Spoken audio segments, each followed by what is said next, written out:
Hello. Disconnect हो गया था वही दोबारा से। हेलो।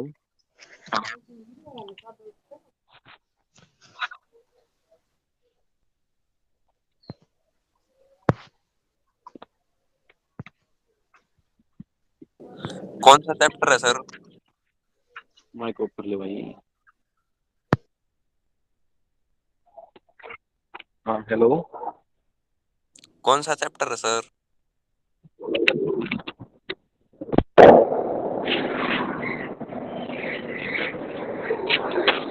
क्या था ये तो आप सारे।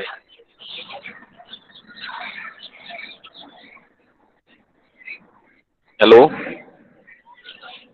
भाई, यस मुझे सर। वीडियो बंद करने के बाद में पता नहीं चलता कि इसमें चालू भी है या नहीं क्लास।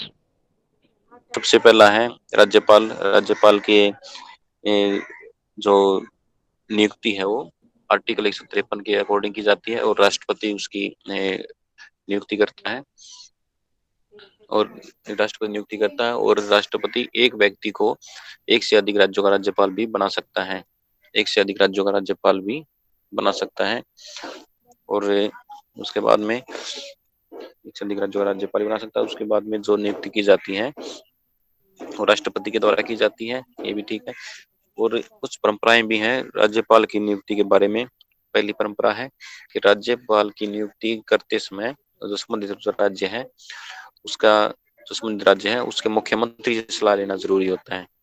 या मतलब लेनी अच्छी रहती है, अच्छा रहता है लेना। और दूसरा कि वो व्यक्ति उसी राज्य का नागरिक नहीं होना चाहिए। वो व्यक्ति उसी राज्य का नागरिक नहीं होना चाहिए। उसके बाद में है कि राज्यपाल की नियुक्ति होती है, ठीक है, लेकिन नियुक्ति ही क्यों होती है, उसका चुनाव क्यों नहीं होता?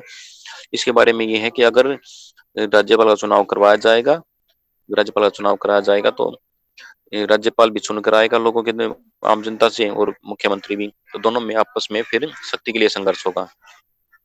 दोनों में शक्ति के लिए संघर्ष होगा और आपस में एक दूसरे की जो लाइन है उसको क्रॉस करने की कोशिश करेंगे। ठीक है। और जो राज्यपाल है वो दबाव में नहीं आएगा। ठीक है। दूसरा कि राज्यपाल फिर केंद्र का प्रतिनिधि भी नहीं कहा जाएगा। राज्यपाल के पद का सही में अर्थ या मतलब एक महत्व यही है कि वो केंद्र का प्रतिनिधि होता है और राज्य में काम करता है, राज्य की गतिविधियों पर नजर रखता है। अगर वो केंद्र का प्रतिनिधि नहीं होगा तो उसका कोई औचित्य नहीं रह गया है उस पद का। उसका इसलिए राज्यपाल की नियुक्ति का प्रोविजन इसलिए किया गया था कि जब हमारा संविधान बना तो उस समय पे जो हालात थे काफी अस्थिर थे और विभिन्न राज्य अलग होने की मांग कर रहे थे। तो राज्यपाल की नियुक्ति इसलिए रखनी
रहेंगे तो ज्यादा समय तक भी वो रह सकता पद पे, नहीं तो उसे पहले ही छोड़ना पड़ेगा। मतलब कहने का क्या है कि राज्यपाल का पद राष्ट्रपति के प्रसाद पर्यंत ही उसका कार्यकाल होता है। उसके बाद में है न्यायिक सुविधाएं। क्योंकि राज्यपाल अपने किए हुए कार्यों के प्रति खुद जिम्मेवार नहीं होता है, वो मुख्यमंत्री और मंत्री विधानसभा के सिफारिशों के अनुसार कार्य करता है, इसलिए वह खुद जिम्मेवार नहीं है अपने कार्यों के लिए। और अगर जिम्मेवार नहीं है तो वो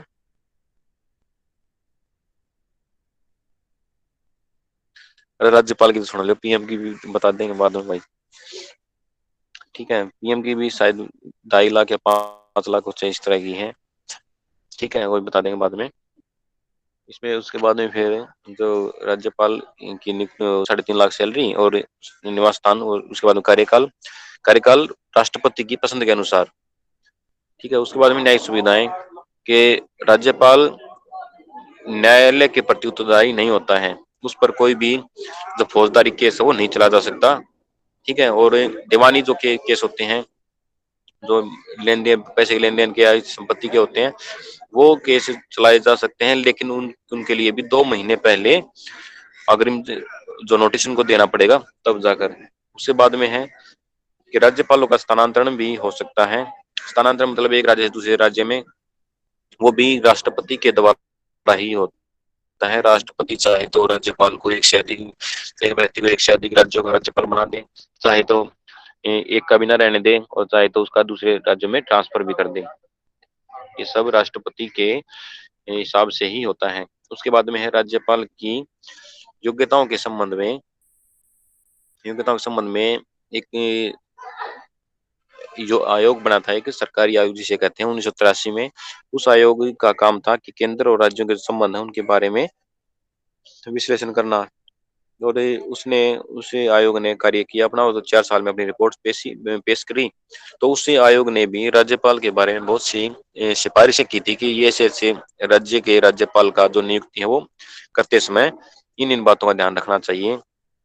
कौन कौन सी बातें बताई? सबसे पहला कि जिस राज्य का राज्यपाल हम बना रहे हैं, उसके राज्य के मुख्यमंत्री से उसका परामर्श लेना चाहिए, उसके नाम का परामर्श लेना चाहिए, जिससे कि मुख्यमंत्री और राज्यपाल आपस में एक दूसरे को अच्छी तरह मतलब जानते हों पहले से ही।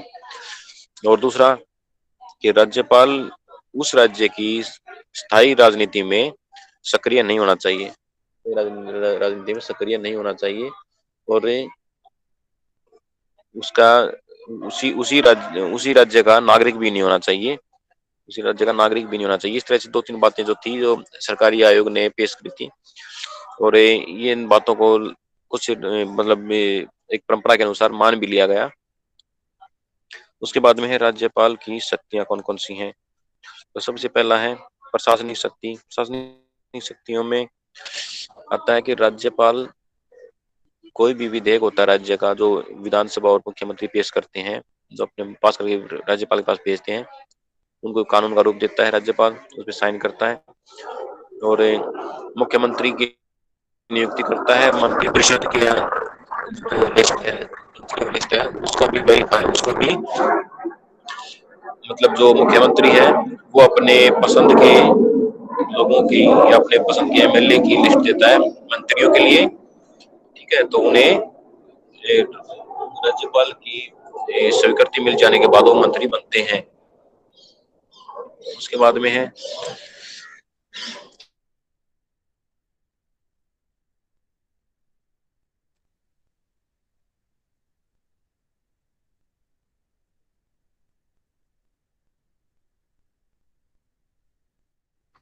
आवाज नहीं आ रही सर।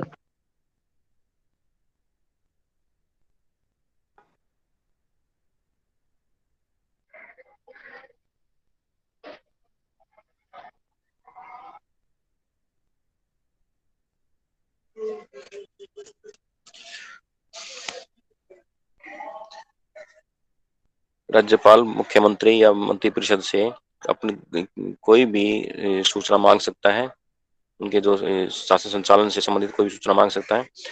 और जो उनके बिल हैं, उन बिलों को भी जो बिल हैं उनको स्वीकृति देता है और उनको पुनर्विचार के लिए भेज सकता है, या फिर उन्हें राष्ट्रपति के पास भी विचार के लिए भेज सकता है।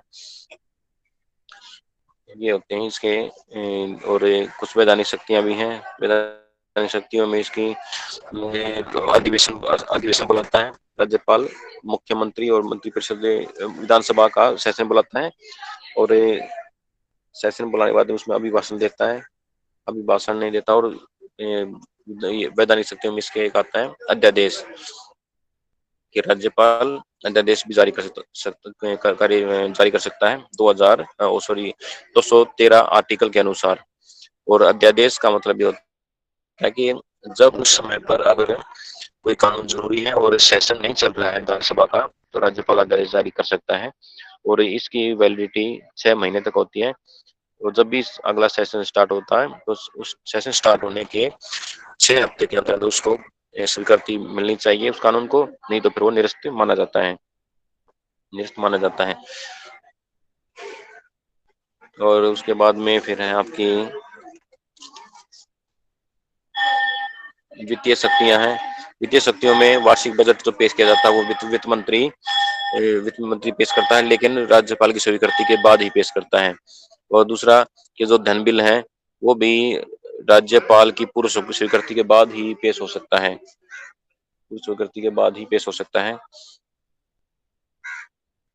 और उसके बाद एक न्यायिक शक्तियां हैं। न्यायिक शक्तियों में राज्यपाल राज्य का कोई कानून तोड़े जाने पर अगर किसी को सजा हुई है तो उसे सजा को सर वित्तीय शक्ति माफ रिपीट कर कर सकता दो। है राज्यपाल, और उसमें सजा में कुछ उसकी प्रकृति है जो उसे परिवर्तन भी कर सकता है, या फिर हेलो उसे खत्म भी कर सकता है, उसे परिवर्तन कर सकता है, उसे कम कर सकता है। इस हेलो। तरह के जो प्रावधान है ये जो शक्तियां हैं ये राज्यपाल को दी गई हैं। ये था आपका जी राज्यपाल के बारे में। ठीक है, अभी राज्यपाल के बारे में था आपका, और कल कोशिश करेंगे आपका ये चैप्टर पूरा करवाने की। ठीक है, तो आज राज्यपाल के बारे में हमने बताया, उसकी नियुक्ति के बारे में, उसका योग्यताएं, उसके शक्तियां, उसका कार्यकाल, उसके शपथ कैसे शपथ लेता है, और कई तो चीजें सारी। तो आज की क्लास यहीं तक।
3rd पॉइंट कौन सा?